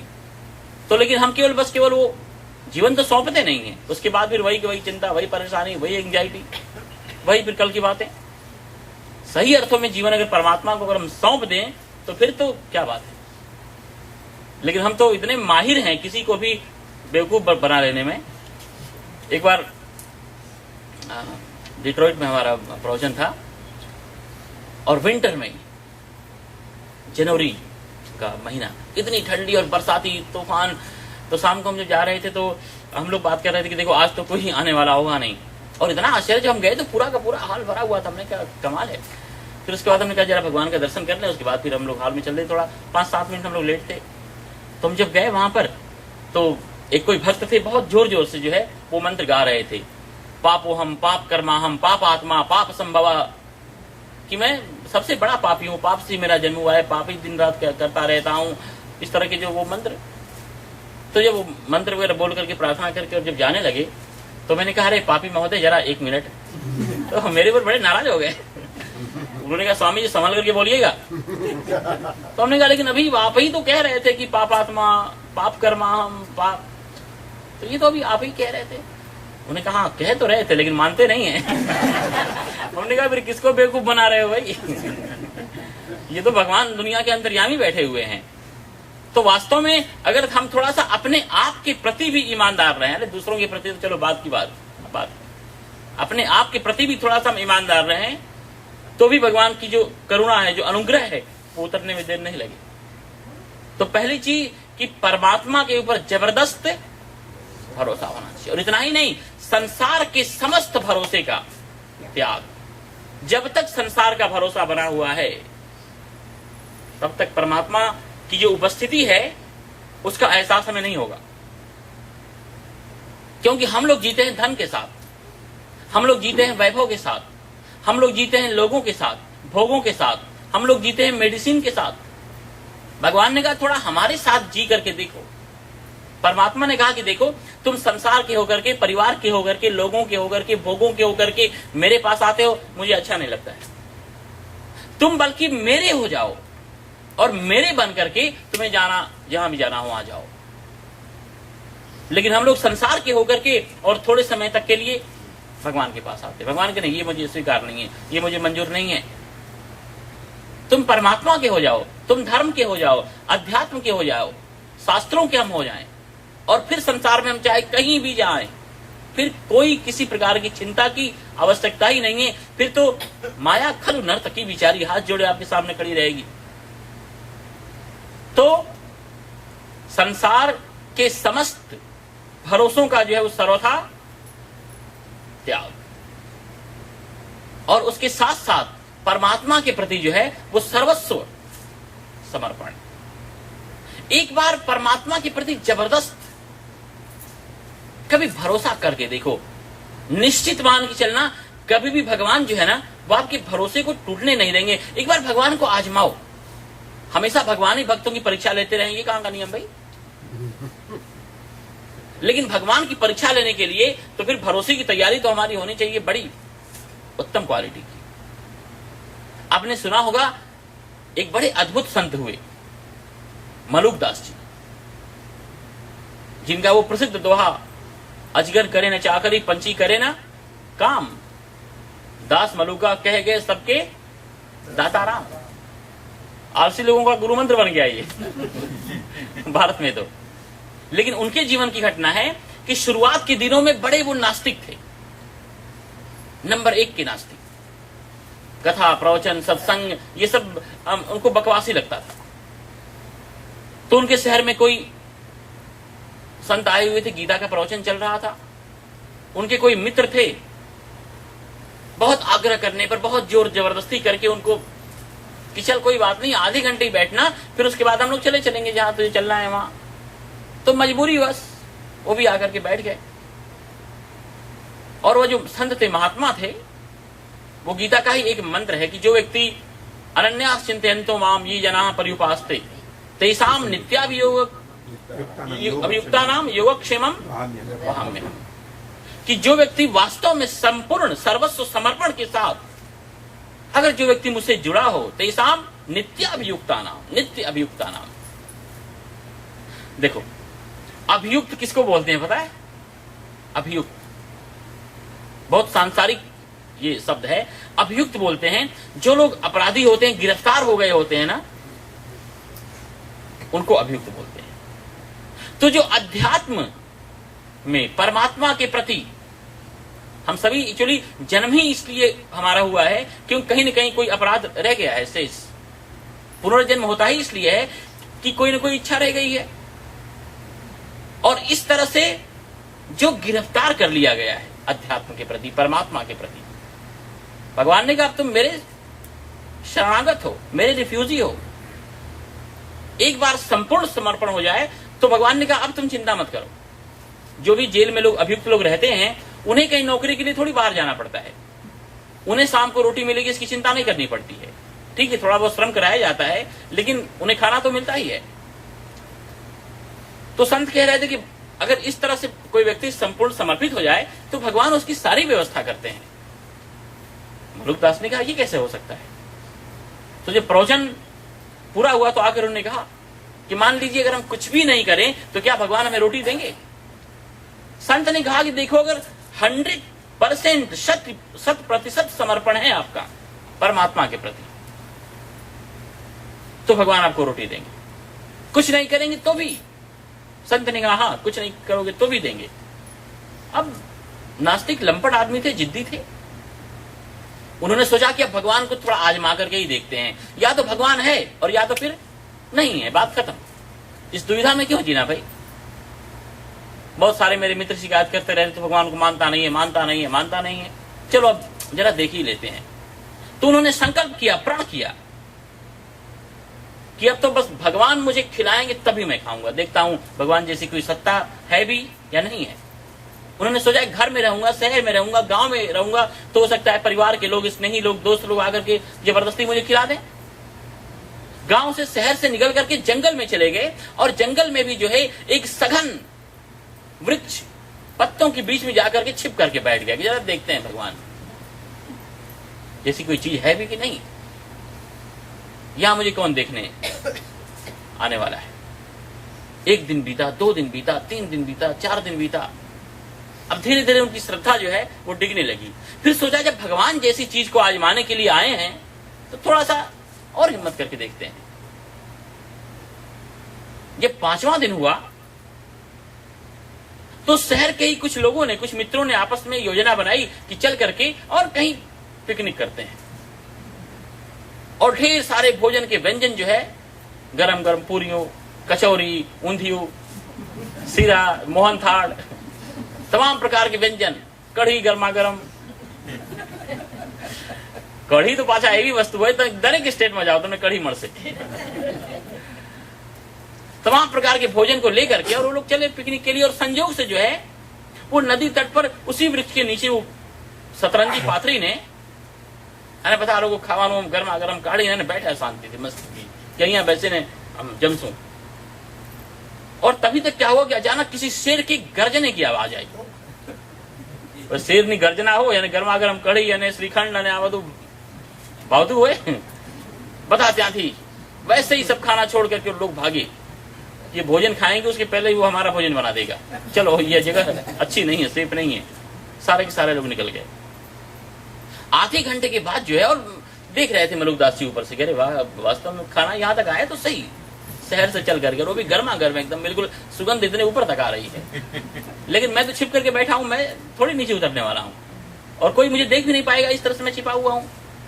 तब तक आधे घंटे के बाद जो है वो एक डाकुओं का गिरोह उधर से निकला, और डाकू बेचारे भूखे थे, और इस तरह से गर्मा गर्म खाना परोसा हुआ देखा तो कहा, कह रहे ये तो देखो भगवान की कृपा। डाकू के सरदार ने कहा खबरदार, इस तरह से गर्मा गर्म खाना, इतने ढेर सारे व्यंजन, और वो भी परोसे हुए यहाँ पर, हो सकता है कि ये हमारे लिए कोई षड्यंत्र हो। किन्हीं लोगों ने ऐसी योजना बनाई हो कि डाकू इधर से निकलेंगे, भूखे होंगे, और ये खाना बना करके रखो, इसमें जहर मिला दो, और डाकू भूखे होंगे, खाएंगे और मर जाएंगे। तो हो सकता है हमारे लिए कोई षड्यंत्र रचा गया हो।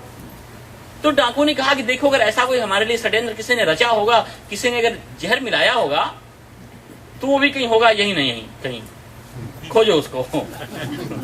और सारे के सारे डाकू जो है खोजने लगे, और किसी एक चोर की दृष्टि जो है वो गई, ये रहा देखो ऊपर। तो डाकू ने कहा नीचे उतर, नीचे उतर, नीचे उतर। मलुकदास ने कहा कि नहीं, मैं नहीं उतरने वाला हूं। अब तो डाकुओं को बिल्कुल पक्का हो गया कि जहर इसने ही मिलाया है। तो डाकुओं के सरदार ने कहा कि देखो जहर इसने ही मिलाया है, इसलिए ये तो उतरेगा नहीं। तुम लोग ऐसा करो कि भोजन में से एक भी पदार्थ व्यंजन छूट नहीं पाए, सारा भोजन का पदार्थ थोड़ा थोड़ा लेकर के तुम लोग ऊपर जाओ, आने आने पराने दरार जमाड़ो, एक एक वस्तु चटनी तक सीधो खिलाओ, और आधे घंटे तक एक्सपेरिमेंट करो। अगर ये नहीं मरता है तो उसके बाद तो पूरा का पूरा जो खाना है वो हमारा ही है। और सभी लोगों ने ढोकला सुधी बड़ी वस्तु ली, और 4-5 डाकू जो है सारे व्यंजन लेकर के और ऊपर चढ़े, और कहा कि चल शुरू कर खाना। मलुकदास जी ने कहा कि नहीं, मुझे नहीं खाना है। कहा कि नहीं नहीं, अब तुझे खाना ही पड़ेगा। और जबरदस्ती मुंह खोल करके और एक एक चीज कि हम कोई वस्तु रही ना जाए, और खिलाने लगे, खिलाने लगे, खिलाने लगे। और जब खिलाने लगे तो मलुकदास की तो आंखों से बिल्कुल एकदम झरझर झरझर आंसू आंसू आंसू। डाकू ने कहा क्यों? जहर मिलाते समय तो बड़े खुश हो रहे होगे, और जब तुमको ही खाना पड़ रहा है तो रुलाई आ रही है। अभी देखो मालूम पड़ता है क्या होता है। तो मलुकदास जी ने कहा कि देखो ये बात नहीं है। और जब सारी की सारी बात बताई तो सारे के सारे जो भी डाकू थे ना, सब उनके शिष्य बन गए, और एक बड़े अच्छे जो है वो संत हुए। और उन्होंने कहा कि देखो अजगर करे न चाकरी, पंछी करे न काम, दास मलुका कहे गए सबके दाताराम। अगर संपूर्ण शरणागति, संपूर्ण शरणागति का मतलब कि सूक्ष्म अहंकार भी नहीं, इस तरह का समर्पण अगर हमारे अंदर हो तो वास्तव में आपको परमात्मा का प्रत्यक्ष अनुभव हो आपके जीवन में। लेकिन बहुत मुश्किल है, बहुत डिफिकल्ट है। शायद भगवान का अनुग्रह उतरे जब ऐसी सिचुएशन, हालात या उस परिस्थिति तक हमारा जीवन जो है वो धीरे धीरे पहुंचे। तो भगवान ने कहा कि एक भक्ति विशिष्टते, अनन्य भक्ति। अनन्य भक्ति, जब अनन्य भक्ति परमात्मा के प्रति हमारे मन में होगी तो भगवान ने कहा कि अर्जुन प्रियो ही ज्ञानिनो अत्यर्थम, ऐसे उस ज्ञानी को मैं अत्यंत प्रिय हूं। फिर उस ऐसे साधक को, ऐसे भक्त को जो है वो मोहन थाल की ढोकला या पची कढ़ी या स्वादिष्ट भोजन या संसार ની कोई वस्तु या पार्टी या रिसेप्शन ये પછી નથી એને ફાવતું। फिर तो परमात्मा ही उसे प्रिय लगते हैं, परमात्मा ही उसे मीठे लगते हैं। देखो जब तक संसार की कोई वस्तु आपको मीठी लग रही है, वास्तव में जब भगवान एक बार मीठे लगने लग जाते हैं ना, तो संसार के हर आकर्षण उसके सामने वैसे हो जाते हैं जैसे कि सूर्य की रोशनी में सारे नक्षत्र तारे, उनकी जो रोशनी होती है वो समाप्त हो जाती है। तो भगवान ने कहा कि एक भक्तिर विशिष्टते प्रियो ही ज्ञानिनोत्यर्थम, और वो ज्ञानी भी मुझे उतना ही प्रिय है। देखो, जो प्रेम होता है ना वो अन्योन्य होता है। प्रेम एक तरफा थई सके, जो प्रेम है दोनों ओर प्रेम पलता है।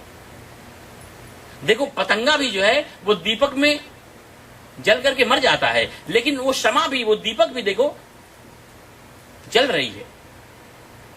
कितने परवाने जले राज ये पाने के लिए, न जाने कितने परवाने जले राज ये पाने के लिए कि ये समा जलने के लिए है कि जलाने के लिए।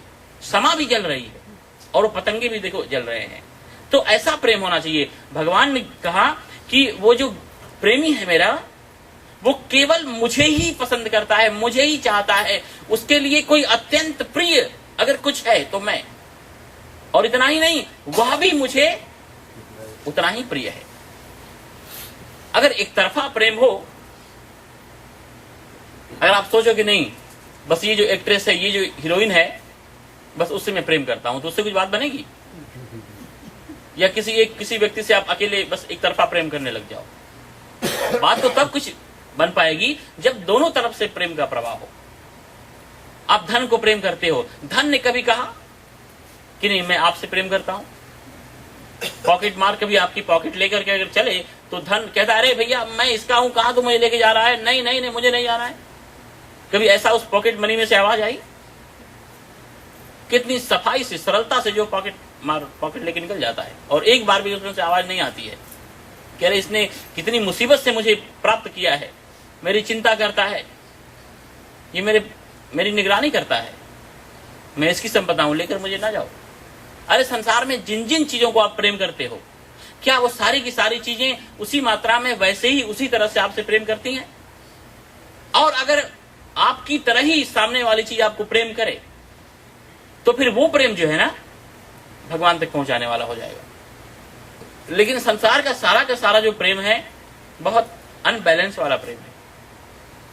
भगवान ने कहा कि जो मुझे प्रेम करता है वह भी मेरे लिए उतना ही मेरा प्रेमास्पद है। परमात्मा ने कहा कि समोहम सर्वभूतेषु नामे द्वेष्योस्ति न प्रियः। मैं हर व्यक्ति के लिए इक्वल हूं, समान हूं, मेरे अंदर कोई भेद है ही नहीं। समोहम सर्वभूतेषु नामे द्वेष्योस्ति, न तो कोई मुझसे दूर है, न तो किसी के लिए मेरे मन में द्वेष है, और न तो कोई मेरे लिए नजदीक है, न तो कोई मेरे लिए अत्यंत किसी का मैं पक्षपाती हूं। परंतु ये भजन्ति तुमाम भक्त्या, जो प्रेम के साथ मुझे भजते हैं, मई ते और तेसु चाप्यहम, मैं उनमें रहता हूं। और वो ऐसे एकमात्र एक भक्तिर विशिष्टते, जो अव्यभिचारिणी भक्ति के द्वारा जो लोग मुझे भजते हैं वो लोग मेरे अंदर रहते हैं। और इतना ही नहीं अर्जुन, ये यथा माम प्रपद्यन्ते तांस तथैव भजाम्यहम, जो लोग जिस तरह से, जिस भाव से, जितना जैसे मेरा भजन करते हैं, जिस तरह से मुझे चाहते हैं, जिस तरह से मेरे नाम की माला फेरते हैं, जिस तरह से मेरे साथ वो लोग जुड़े रहते हैं, मैं भी उसी तरह से, उसी भाव से, उतना ही उनके साथ जुड़ा रहता हूं। तो भगवान ने कहा कि अहम सच मम प्रियः, उस ज्ञानी के लिए एकमात्र मैं ही अत्यंत प्रेमास्पद हूं, और वह ऐसा मेरा जो प्रेमी भक्त है, मुझे भी वह वैसे ही उतना ही प्रिय है।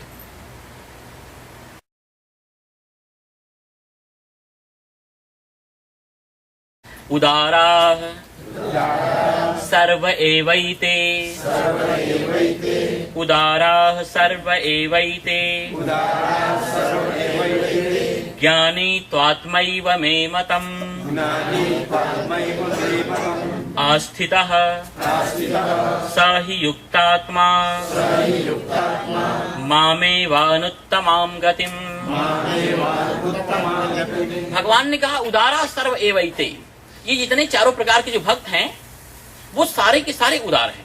भगवान ने सबको उदार कहा, इसलिए कहा, भगवान ने कहा देखो जो सांसारिक कामना को लेकर के मेरे पास आ रहा है, दुखी होकर के आ रहा है, संकट मुसीबत पड़ने पर आ रहा है, अथवा तो ठीक है जिज्ञासा को लेकर के आ रहा है, तो संसार की जो प्राप्ति है ना, वो तुरंत सुख देने वाली है, तुरंत एडवांस आपको आनंद सुख, या भले क्षणिक आनंद हो, क्षणिक सुख हो, तुरंत उसका असर जो है, प्रभाव आपको दिखाई पड़ता है ना। जैसे कि अंग्रेजी मेडिसिन और आयुर्वेदिक मेडिसिन, अगर तुरंत आपको असर देखना हो, आपका सर दर्द कर रहा हो, तो जो आयुर्वेदिक मेडिसिन आप लोगे उससे तुरंत आराम नहीं होगा। लेकिन जो अंग्रेजी दवा है वो तो तुरंत आराम दे देगी, क्योंकि आयुर्वेदिक दवा क्या करती है कि वो हमारे रोगों को जड़ से खत्म करती है। હવે અહીંયા અગર ગંદુ થઈ જાય તો પ્રોપર એને સાફ કરવું હોય તો વાર લાગે, પણ એના ઉપર એક બ્લેન્કેટ નાખી દેવું હોય તો तुरंत जी गंदगी तो एटलीस्ट तुरंत तो ढकाई गई ना। तो अंग्रेजी दवा क्या करती है कि वो रोग दूर नहीं करती है, उस दर्द को महसूस करने वाले जो ज्ञान तंतु होते हैं उनके ऊपर वो नशा कर देती है, और हमें लगता है कि अरे वाह दर्द खत्म થઈ ગયો, અને दर्द खरेखर खत्म नहीं થઈ ગયો। तो इसीलिए संसार का जो असर है, अब देखो आप मिठाई खाओ तो क्या 1 घंटे बाद वो मिठाई आपको मीठी लगेगी? तुरंत मीठी लगेगी ना। संसार का जितना भी मनोरंजन है, संसार के जितने भी इंद्रिय सुख के साधन हैं, वो तुरंत आपको एडवांस जो है वो अपना असर दिखाएंगे। तो भगवान कह रहे हैं कि ये लोग उदार इसलिए हैं कि संसार में जाते तो तुरंत उनको सुख मिलता है ना, लेकिन तुरंत सुख को छोड़ करके ये लोग मेरी तरफ आ रहे हैं। परमात्मा का जो मार्ग है वो तुरंत सुख देने वाला नहीं है, उसमें तो धीरे धीरे चलते रहोगे चलते रहोगे चलते रहोगे तब सुख मिलेगा। भगवान ने गीता में 3 प्रकार के सुख बताए हैं, फर्स्ट क्लास के, सेकेंड क्लास के और थर्ड क्लास के। भगवान ने कहा कि देखो फर्स्ट क्लास का सुख वो है जो शुरू में तो आपको विष की तरह लगेगा, लेकिन उसका परिणाम अमृत की तरह आने वाला है। अब साधन करो, भजन करो कि 4 बजे उठ करके नहा धो करके और हम भगवान की पूजा करेंगे। कैसा लगता है 4 बजे उठना? लेकिन हाँ क्या थी। और जो सेकेंड क्लास का जो सुख है, भगवान ने कहा कि उसमें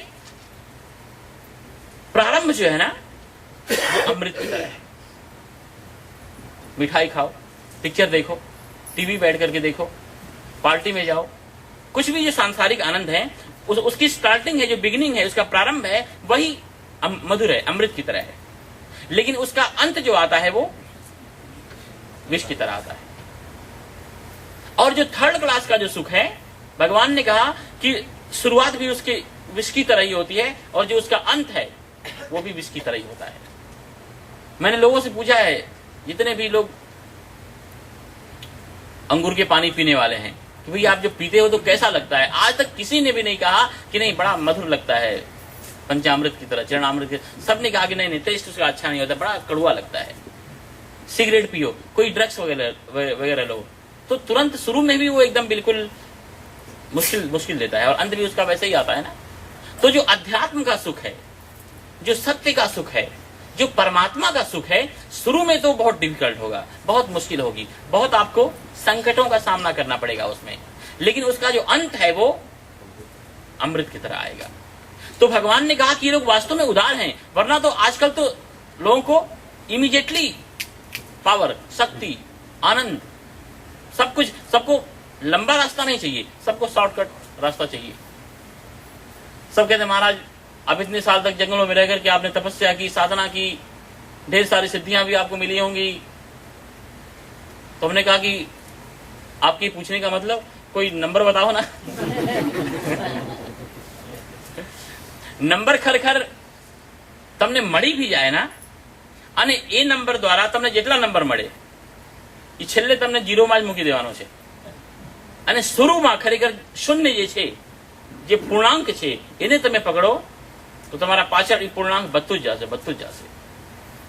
तो भगवान ने कहा कि उदारा सर्व एवैते, ये सारे के सारे उदार हैं, जो तुरंत आनंद को, तुरंत मिलने वाले सुख को, इंद्रिय सुखों को छोड़ करके एटलीस्ट ये लोग मेरे पास आए हुए हैं। उदारा सर्व एवैते, लेकिन ज्ञानी तो आत्मा एवं में मतम, जो ज्ञानी है, मतलब जो ज्ञान के द्वारा, जो प्रेम के द्वारा, जो भरोसे के द्वारा, जो विश्वास के द्वारा मुझे केवल प्रेम कर रहा है, उसका कोई स्वार्थ नहीं है, कुछ भी नहीं, अरे जिज्ञासा भी नहीं है, बस जो यथा व्रज गोपिका नाम, व्रज गोपिकाओं की तरह जो मुझे प्रेम कर रहा है। केवल प्रेम, केवल प्रेम। वह तो मेरा स्वरूप ही है, वह तो मेरी आत्मा ही है। भगवान ने कहा कि आस्थिता स युक्त आत्मा, वह मुझ में स्थित है, मैं हमेशा उसमें स्थित हूं, क्योंकि हमेशा वो मुझसे जुड़ा हुआ है, मुझ में लगा हुआ है। मेरे अलावा कहीं वो कोई चीज देखता ही नहीं है। जहां हर जगह उसको मैं ही दिखाई पड़ रहा हूं, जहां हर जगह जो है, हर शब्द में, हर इंद्रियों में, हर पदार्थों में, हर वस्तुओं में, जो भगवान के अलावा जो है वो किसी चीज को देख ही नहीं पा रहा है। देखो, दो चीजें हैं, या तो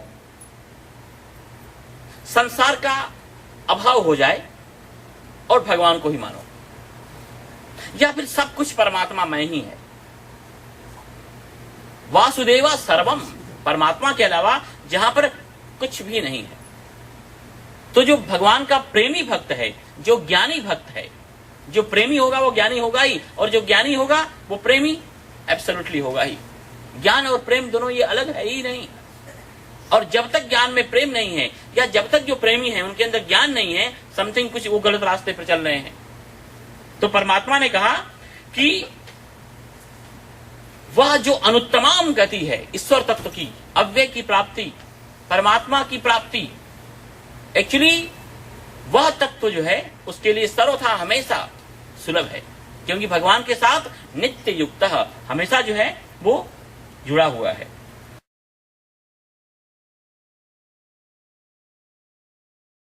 बहूनाम जन्मनामन्ते ज्ञानवान मां प्रपद्यते वासुदेवः सर्वमिति स महात्मा सुदुर्लभः।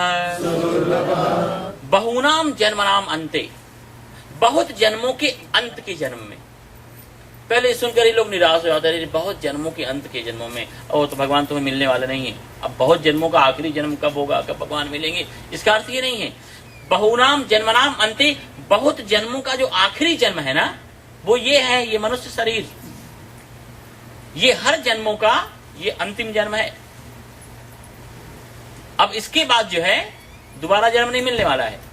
अगर अच्छी तरह से हमने परमात्मा की आराधना की तो भी उन्हें प्राप्त हो जाएंगे, और जिस तरह से गलत हम रह रहे हैं उस तरह से भी अगर जीते रहे तो भी अब दोबारा ये योनि तो हमें नहीं मिलने वाली है। भगवान को लगेगा कि इसने मिसयूज किया है, दुरुपयोग किया है, ये इस योनि के योग्य नहीं है। अगर इसने खाया ही खाया है तो आपको पता है कौन सी योनि मिलेगी? सूकर की योनि मिलेगी। जो सूकर की योनि है वो खाने के लिए होती है, उसके पांव तो बहुत बड़े छोटे छोटे होंगे, और देखो उसके पेट बहुत बड़े होते हैं। और ये सच बात है, जितना सामान्य व्यक्ति को सांसारिक व्यंजन खाने में आनंद आता है ना, उतना ही आनंद उस सूकर को निकृष्ट गंदगी खाने में आता है। कभी आप किसी सूकर से जाके पूछो कि भैया ये इतना निकृष्ट अखाद्य तुम गंदगी खा रहे हो, वो कहेगा कि महानुभाव कभी सुअर बन करके देखो, आपको भी इतना ही आनंद आएगा खाने में। वो तो भगवान की कृपा है कि भगवान ने वो हमें नहीं बनाया। तो कहने का अर्थ यह है कि भगवान ने कहा बहुनाम जन्मनाम अंते, बहुत जन्मों के अंत के जन्म में, मतलब इस मनुष्य शरीर में ज्ञानवान माम प्रपद्यते, जो ज्ञानी है, जो प्रेमी है, वह मुझे प्राप्त कर पाता है चिंतन के द्वारा, हृदय के द्वारा, परमात्मा को सर्वत्र जो है वो देखता हुआ। और वासुदेवा सर्वमिति, भगवान ही सब कुछ है, भगवान ही सब कुछ है, भगवान के अलावा यहाँ पर कुछ है ही नहीं। जो कुछ भी है वो सब परमात्मा में है। ईशावास्यम इदम सर्वम, जो कुछ भी यहाँ पर है वो सब ईश्वरमय है। सिय राम में सब जग जाने करहूं प्रणाम जोरी, निज प्रभु में देखा ही जगत कैसन करही विरोध। जब ऐसी स्थिति अंदर से आ जाए कि परमात्मा के अलावा कुछ नहीं है, जैसे कि देखो जो स्वर्णकार होता है, जो सुनार होता है, वो सोने के गहने बनाता रहता है, लेकिन उसकी जो दृष्टि है वो तो सोने पर ही है, सोने में ही है। एक महात्मा थे, उन्हें तीर्थ स्थान के लिए जाना था, तो उनके यहाँ मूर्ति थी गणेश जी की और एक चूहे की, सोने की मूर्ति थी। तो उन्होंने सोचा कि अगर ये मूर्ति अगर हम बेच दें, चिंता रहती है कोई चुरा ले जाए, कोई उठा ले जाए, तो फिर इससे छुटकारा भी हो जाएगा और इससे जो धन मिलेगा आराम से मैं आजीवन जो है वो तीर्थ यात्रा करता रहूंगा। तो जब सुनार के पास लेके वो गए महात्मा, तो सुनार ने उसका तोल किया और दोनों के जो भाव थे वो सेम बताए। फिर तो महात्मा बड़े नाराज हुए, करे गणेश जी की भी उतनी ही कीमत और चूहे की भी उतनी ही कीमत, क्या तुम पागल हो गए हो क्या? उस सुनार ने कहा कि महात्मन, मैं न गणेश जी को खरीद रहा हूं न चूहे को, मैं तो सोने को खरीद रहा हूं, और मैं गणेश जी और चूहे को खरीदूंगा तो फिर ये बात नहीं बन पाएगी। मैं तो सोने को खरीद रहा हूं और तौल में दोनों बराबर है। तो कहने का अर्थ यह है कि यह सब कुछ परमात्मा मय है। जब ये दृष्टि आ जाए तो वासुदेव सर्वम इति स महात्मा सुदुर्लभा। भगवान ने कहा जो हर जगह परमात्मा दृष्टि से ही संसार को देख रहा हो, जगत को देख रहा हो, वही वास्तव में परमात्मा है। और ऐसा परमात्मा तो अत्यंत दुर्लभ है, मिलना जो है वो असंभव की तरह है। अब इसके बाद जो है परमात्मा ने जो संसार की तरफ लोग जो भागे जा रहे हैं, संसार की तरफ भागे जा रहे हैं, वो 3-4 मंत्रों में जो है भगवान ने उनकी गतिविधियों का जो है वर्णन किया है, और जो कि उसकी चर्चा हम लोग कल यहाँ पर करेंगे। आज अपने इन परमात्मा के जो प्रसंग हैं इनको यहीं पर अर्धविराम देते हैं कि समय बिल्कुल संपूर्ण यहाँ पर पूरा हो चुका है। तो आप सभी लोगों को कोटिशः धन्यवाद देते हुए, और फिर से इसी समय पर जो है कल शेष मंत्र को लेकर के हम लोग बैठ करके भगवान की चर्चा करने वाले हैं। तब तक के लिए